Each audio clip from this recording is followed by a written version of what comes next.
नमः इष्टदेवताभ्यो नमः कुलदेवताभ्यो नमः ग्रामादिदेवताभ्यो नमः सर्वेभ्यो देवेभ्यो नमः सर्वेभ्यो देवताभ्यो नमः सर्वेभ्यो ब्राह्मणेभ्यो नमः श्रीमद्भगवद्गोदायन आचार्येभ्यो नमः पूजा प्रारंभकालादिस मुहूर्तमतिथि भवन्तो ब्रुवन्तो पूजा प्रारंभकालादिस मुहूर्तो अस्तु ओम यो वैतां ब्रह्मणो वेद अमृतेनावृतां पुरीं तस्मै ब्रह्म च ब्रह्मा च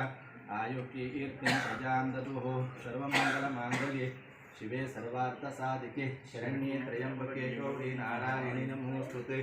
वास्तोष्पते प्रतिजानि ह्यस्मात् स्वावेशो अनमीवो भवानः यत्वे महे प्रतिपन्नो दिशस्वशन्न एति द्विपदे चन्द्रपदे वास्तुपूजागिरः ॐ यज्ञेन यज्ञमयजन्त देवाः तानि धर्ममयमहिमान्यासन्देहरागं महिमानसचन्द्रे यत्र पूर्वे साध्या सन्ति देवाः ॐ वास्तोष्पते प्रतिजानि ह्यस्मान् स्वावेशो अनमेवो भवानः यत्वे महे प्रतितन्नो दिशस्वशन्न एति द्विपदे चतुष्पदे वास्तुपुरुषाय